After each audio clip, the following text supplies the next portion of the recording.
All right, good afternoon, everybody. Thank you for joining us for week 3 of Chartwell Agency's Lunch Bite series. We are so excited with the response that we've gotten. We're so happy to be helping our friends and our clients out. So thank you so much for tuning back in, and thank you for sharing this with others you think might find it valuable. My name is Emily Hartzog. I am Vice President with Chartwell Agency. And for those of you who are not familiar, we know there's some new folks out there today. Hi, we're glad to have you. Chartwell Agency is an integrated marketing and public relations firm. We have 3 areas of expertise: healthcare, finance, and education, though we are happy to work with clients outside of those areas too. So there's just a little bit about us. Before we get started today, I do want to do a quick poll, and I will make sure you all know what the answers are this time. So real quick, just tell us who you represent.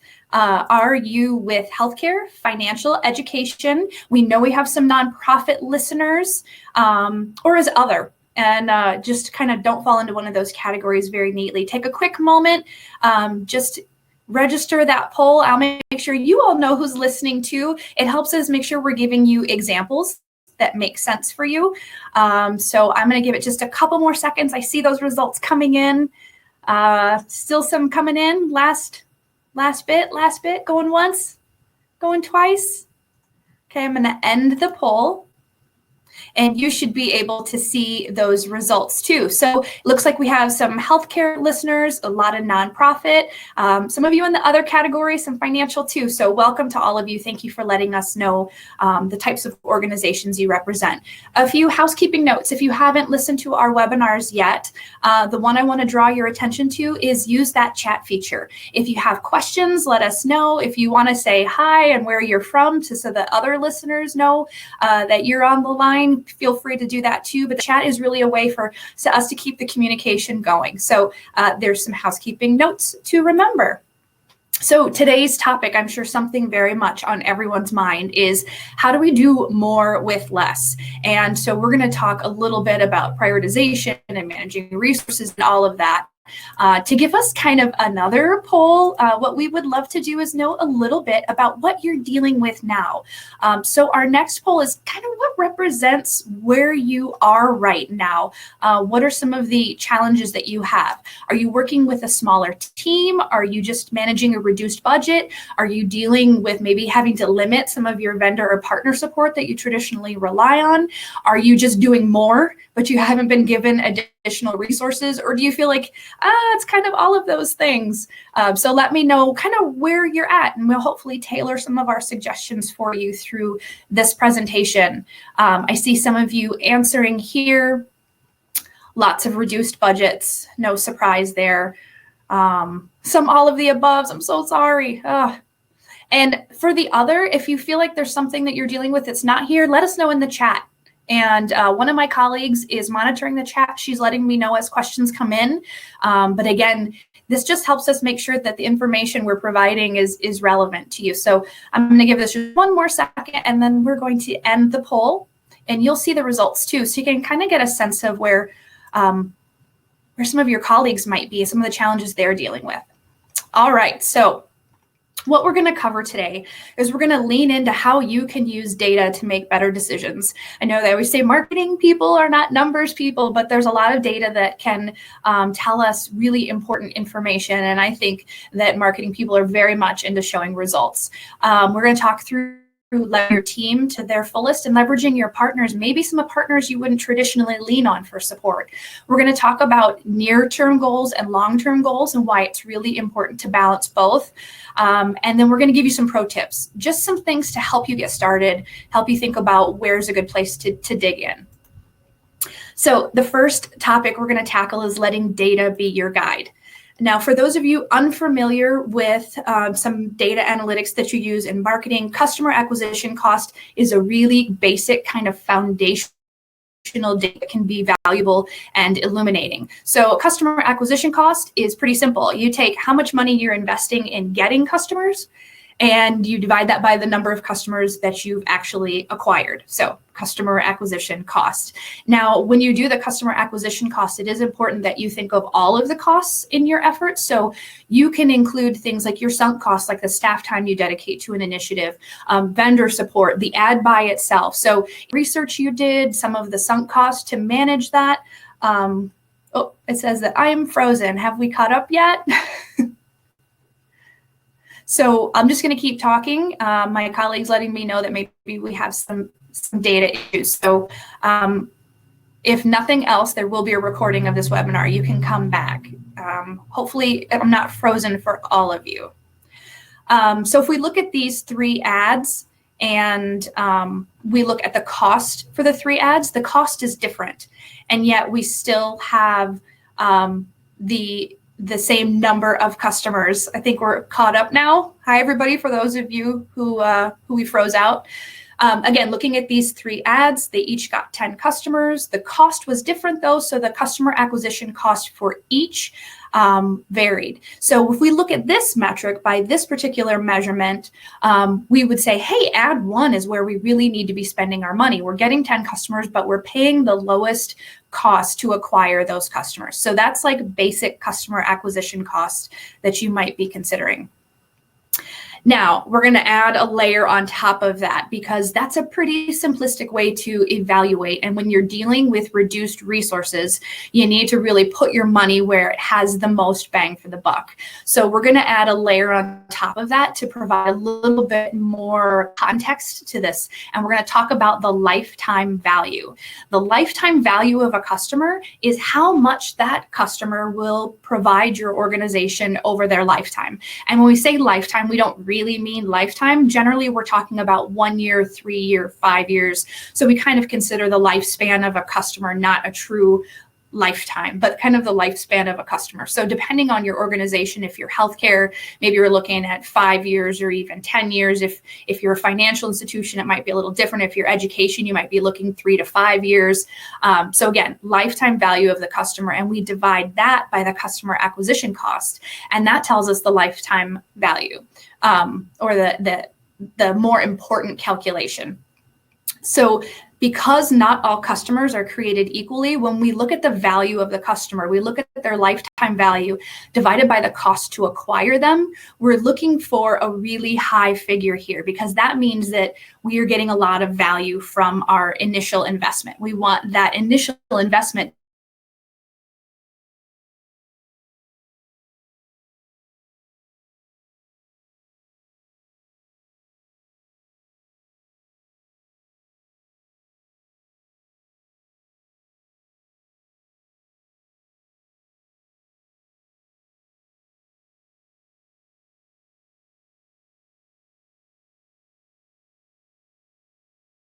even, in your C-suite, you're going to have to dig through some historical data. It might take a little time, but it's a really illuminating way to look at this.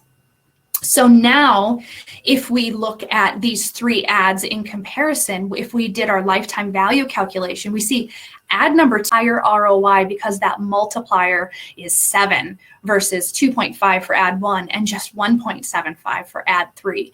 So again, it's important to not only look at customer acquisition costs, but layer the fact that not all customers are created equally. And it's important for us as marketers to know who are the highest value prospects, and highest value doesn't always mean the right now. Highest value can mean over time.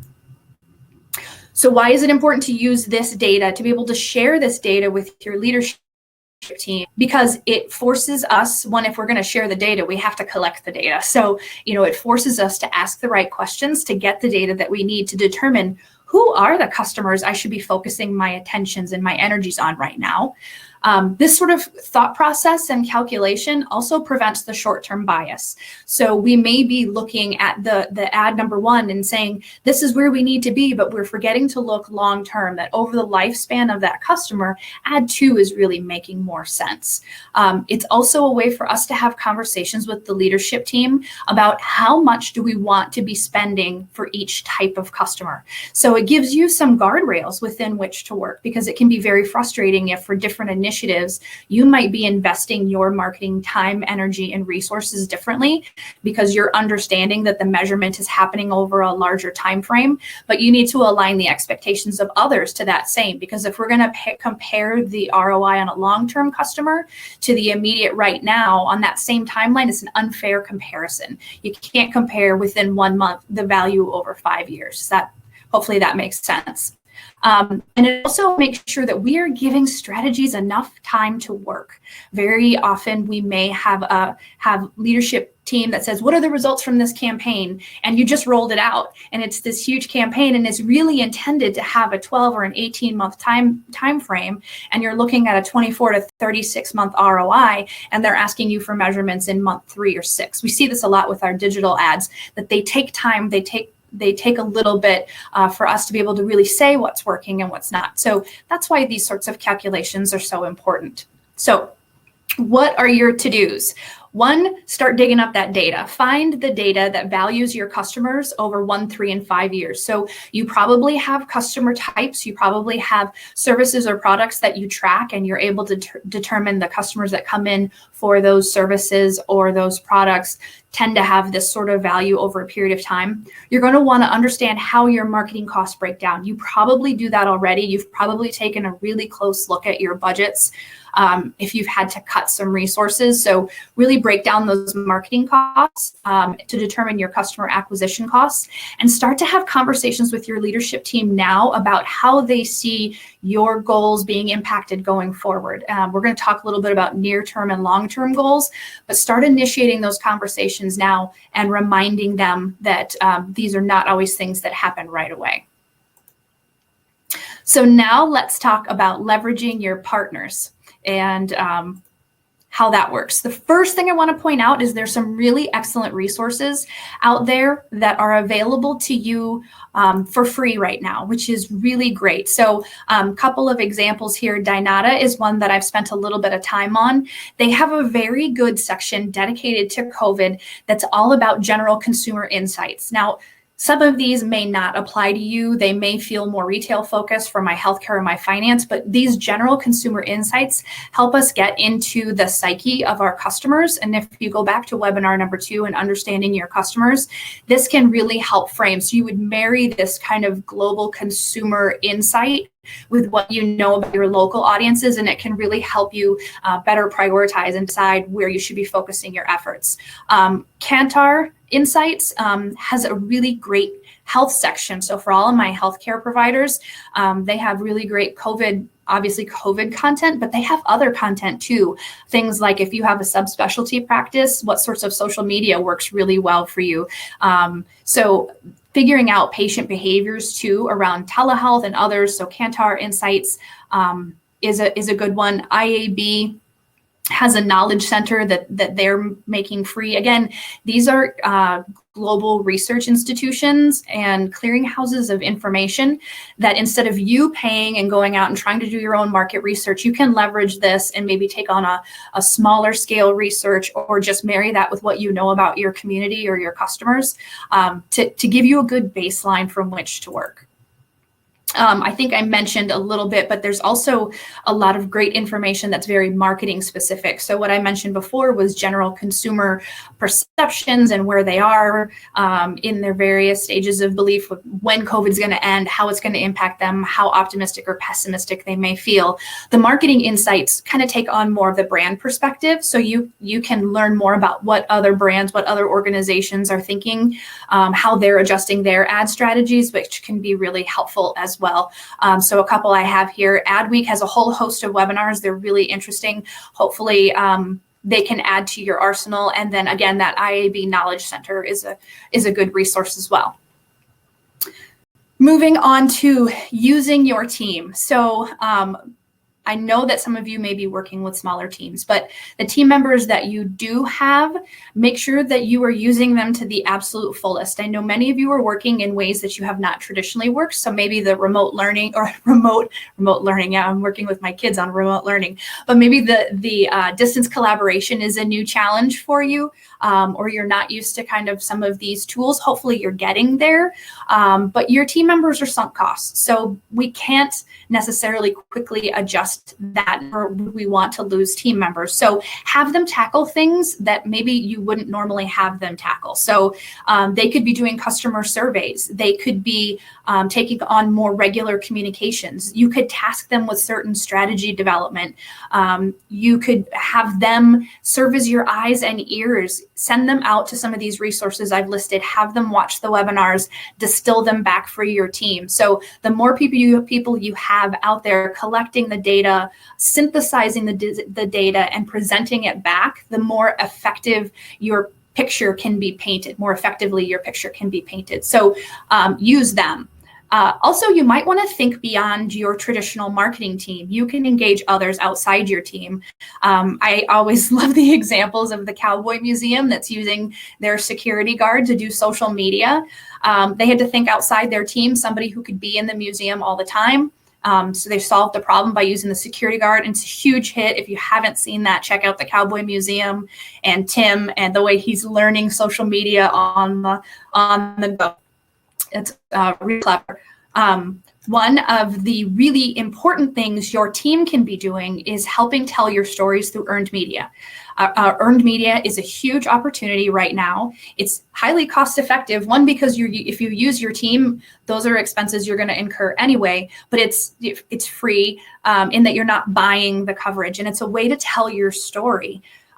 Through the media partners. Local media viewership is way up. People are very interested in local stories, in local impact.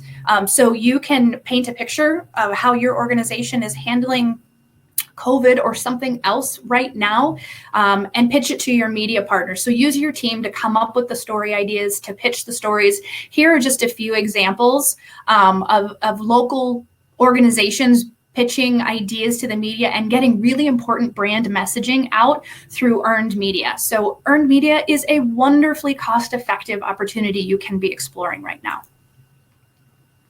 And Chartwell Agency is putting together interim support packages. So one of the ways you can do more with less is to lean on an outside partner. So if you're having to do more and you don't have enough hands, we've been called because people are saying, I just need help with this piece. So we are putting together packages that offer interim support just through a transition. Let us take this one piece and we can jump in, and then we can jump out when you're in a better position to insource, or when we get through this real surge of work that's necessary. One of my colleagues is going to share a file with you if you're interested in learning more about this particular offering, and we can put together a package just for your organization. So in your chat, you have access to that file, and she's also sharing a link.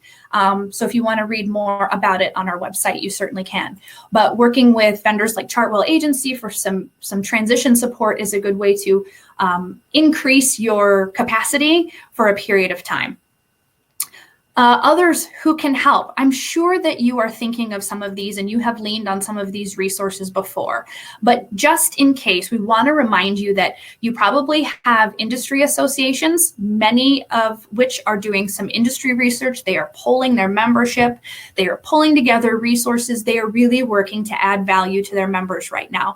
So lean on your industry associations, reach out to those boards of those leaderships and say, hey, here's a question I'm having. Is there a way that you can help with this? The other thing the industry association can do is they can help facilitate collaboratives. So, as my Isham Per or Whip or Miss, any of my Isham Per or Whip or Miss, that's some healthcare associations in Illinois and Wisconsin. Could we be collaborating on a resource? Could we all share the production and then be able to also share in the distribution of important information for our communities? That's just an example of a way an industry association can not only provide information and resource, but can maybe facilitate collaboration. Your supply chain partners, they will very often have insight on leading or lagging indicators. They might be able to tell you what they're seeing from other partners, what might be coming down the pipe for you. And they have insight in ways that you don't, or a point of view that maybe you don't. So lean on your supply chain partners, see if they have information that's valuable, or if they have anything new to offer that might be a cost-effective way for you to meet some of your objectives. And then I also want to give a little shout out to some of the local ad reps that I know are working overtime right now. At Chartwell Agency, I know we're working with clients to decide what to do with their ad buy and how to spend it, and the local ad reps have been great. They not only have wonderful data about how consumer behavior is changing, where the viewership is, what would be the best solution for our clients, but they're also coming up with creative ways that they can continue to add value. So the local ad reps are really doing a lot of work. They can be leaned on. They're willing to help with production too, which is a great way to save some cost. So those are all wonderful ways to be resources.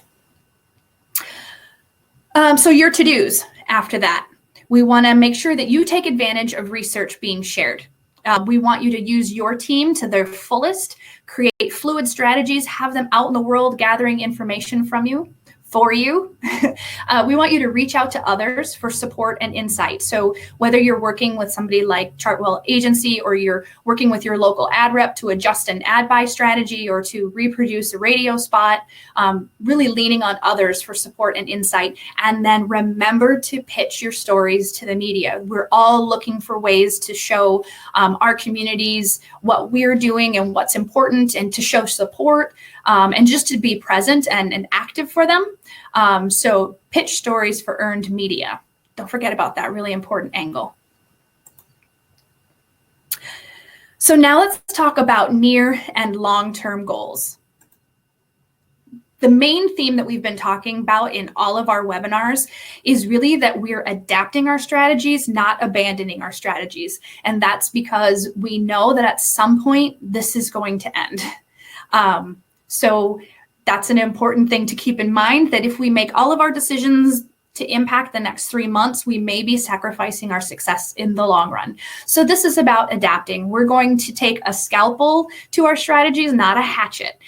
So really thinking strategically. This isn't about abandoning all the work we've done, abandoning all the progress. We're just going to adapt. We talked about this product service mix in webinar 1. Feel free to reference that if you're unfamiliar. But one of the best ways to prioritize and to reallocate resources in a way that makes sense is to determine what has prospects for long-term survival. We know, especially if you're doing your homework and you're following up on some of those research links and sources that we've mentioned, you may see that a certain product or service is not going to be viable after this. Consumers will have learned new behaviors and they may not go back to those old ways. And if you say, you know what, this delivery method or this product or this service center doesn't probably make sense in the long run, you can stop supporting it or wean down your resources and instead put those resources into one of the categories that's likely to flourish. Or some of those that, if you're in that postponable category we talked about in webinar number 2, if you're in that postponable, how do you stay top of mind so that the minute people start to feel more confident about how things will be going, you get right back on the radar again. This is a quote from Mark Ritson. He's with Marketing Week, and his writing tends to be a little salty. So just if you look him up, just be forewarned. But I really liked this quote because he said, if you have a 50% marketing budget cost and you have to make some choices, you should be focusing on the long-term brand building, because performance marketing is going to underperform by traditional metrics. So what he's saying is we're better off looking at those long-term things than you are at those short volume driving activities, because what you're used to seeing in terms of an ROI for those volume building activities is going to underperform, but your long-term brand, because of the longer timeline and the ability to kind of amortize that over a greater lifespan, is going to be where it makes the most sense in the long term. So again, taking a long view strategy to your marketing investment, whether that's in terms of your time or your actual ad buy dollars. Now we want to leave you with some pro tips. We're going to go through some of these quickly. But again, ask us questions. We just want to make sure we have time at the end to be able to answer all your questions that you've asked, rather. So at the end of the day, we want to do fewer things really well. The best thing you can do if you're dealing with reduced resources is say, what can we do really well? Because spreading ourselves too thin and underperforming across a wide variety of strategies and initiatives doesn't do anybody any favors. So what can we do very well. And if we have to focus it in, we have to focus it in. And speaking of focusing it in, our pro tip is to micro target. Now, when we say micro target, what we mean is focus on your current customers or those customers most like your current customers. The reason we do that is because it is much more cost effective to keep and grow a customer than it is to acquire a new customer. So by micro-targeting, you're going to reduce all of the mass market. Think of the wide net being cast. We're going to stop doing that, and we're going to be very particular about the sort of customers we're looking at. So if we go back to the first slides we talked about, the lifetime value, we're going to look at those really high lifetime value customers. When customers are already interested in your brand and you're thinking through how else can we serve them, they are most likely to convert and to do the sorts of things that you need them to do to maintain them. The other thing that micro-targeting does is it helps you with the user-generated content portion of it.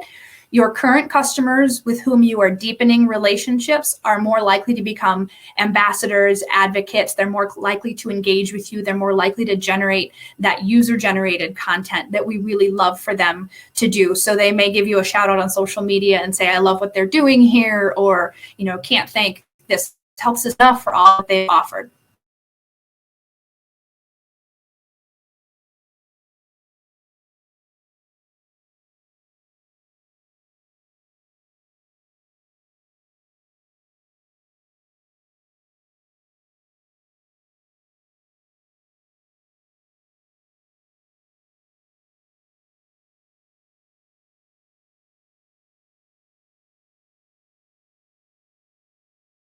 Health services, for my finance customers, your online banking or your e-resources, your on-demand services. As you think digital, I want you to think about your online value proposition. What are you offering online that adds value for your customers, that is valuable to them outside of the way they would interact with you any other way? So think through your online value proposition. And yes, digital advertising is really big right now. The IAB did a survey of advertisers, and they did say that people are shifting some of their spends to digital avenues, which makes sense. That's part of a trend that's really been pre-COVID, is this transition to digital, because it is so flexible and so measurable. But what they're seeing right now over the past couple of months is that the ad buys have become cheaper because some brands have been unable to weather the storm. So they've left the market. That means the price comes down and the ads become more affordable. They are seeing that a shift away from display and social media and digital video in favor of PPC, or paid search, or sometimes called SEM. So those are those search results ads. So they're seeing people want to be in front of the customers looking for them right now. Again, I don't know that we would necessarily recommend cutting all display, cutting all of your social medias. If we go back, those are brand building, those are long-term, and having those in some combination with your PPC or SEM campaign does help both perform better. But it is important for you to think about what's the allocation. Again, lean on your partners who know this stuff and can really advise you. If you have to reduce budget, where does it make the most sense? And then the last piece of Think Digital is think of ways to automate your own efforts. If you have fewer staff members, or you have fewer hours, or you simply have more to do without more people, where can you automate? Where can you simplify? Digital can provide a lot of answers to that by making you more efficient. So when I say think digital, I'm not just talking about digital advertising. I'm thinking about your delivery methods. I'm thinking about your automation. I'm thinking about your online value proposition. So think digital. It's where people are, and we're going to venture to say that it's where they're going to continue to be after this. If you don't already have a content strategy, have a content strategy. And this is about doing more with less, because you will be able to multi-purpose the content. A blog turns into a social media pitch, which then turns into social media posts and earned media, which can then be shared, and it's all interconnected. So have a content strategy so that you can work smarter, not harder. Think of all the ways you can repurpose this content. Have your team help you really build a strategy that works for those high potential customer audiences. Oops, something didn't come over there. So your to-dos now is I want you to micro-target your high potential audiences. I want you to think about digital, but not just for promotion purposes. I want you to have a content strategy and really work smarter, not harder. And that last slide, which didn't come over quite right, was just think beyond. Think beyond right now. I know it can be hard to pull our head up from the daily demands that we're facing, but do try to extend that horizon and think beyond the next 3 or 6 months and really consider what this looks like for your organization in a year, in 2 years. Think beyond so that we're not sacrificing today for tomorrow, or tomorrow for today, rather. Again, we have this support available for any of you that feel like you just have too much to do and not enough resources, or you're working with a smaller staff. We are offering specialized packages just for transition support. So a little interim support, we're putting those together for you based on some demand. So let us know if that's something that you need. We do have those available for you. That's the end of the session. I have some questions I want to make sure I get answered, but I want to make sure that we know that that next week is how to show customers the love, lessons learned from long distance relationships. That should be a really fun topic. I hope you join us for that one. I'm going to hop through these questions real quick. Hold on just a sec. I see some. How do you convince leadership that interim help may be needed when you've just downsized? So it's a great question. We know that sometimes full-time team members, you have to consider not only salary, but you have to consider benefits. So investing in a team member is a huge expense.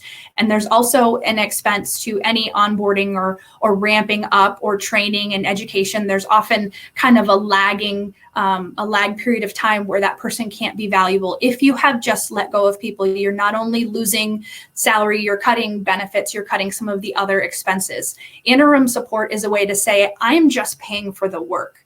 I'm not paying for all the other parts that would come along with having a full-time team member. If you have questions or you need some help in putting that into dollars and cents, we have some data from human resource departments and others that compares some interim support packages to the cost of having a full-time person. And also there's that cost benefit of here's what we can realistically do with the resources we have. Here's what we could do with a little bit of interim support. And then it becomes a conversation about ROI. So there would be some upfront costs, but you're only paying for the work. You're not paying for all of the other stuff that comes with an employee. And there is a greater conversation about ROI at that point. So there was a question about, is there a preferred media vehicle during this time?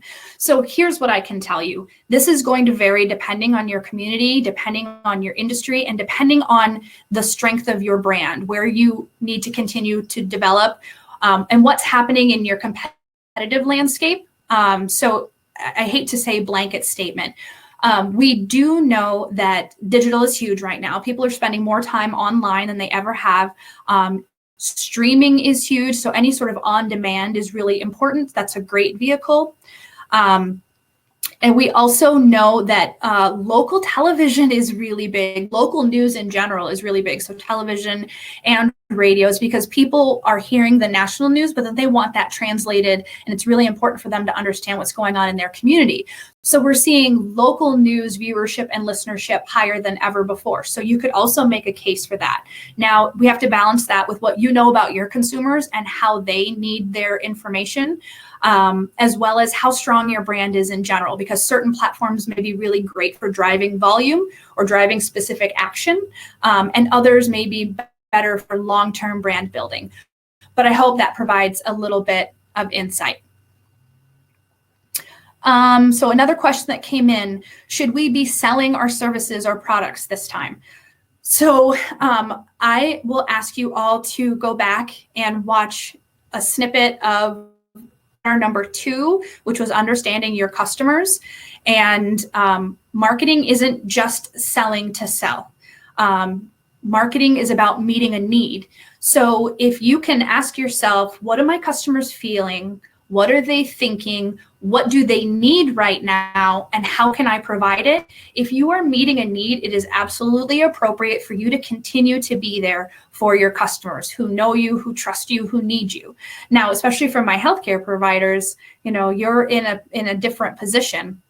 You're needed still. Maybe for some of you with elective surgeries, what are my customers thinking or feeling right now? They may be thinking, is this important? Is this something I still need to be considering? How should I be seeing my doctor? So if you know that's what they're thinking and feeling, you can shift your advertising strategy to meet that need. If they're saying, is this important? Maybe you're releasing information or making the telehealth, find out if it's serious, find out if you need to consider a more immediate way to approach it. So I would say, yes, you should be selling your services and products if it meets a real need right now.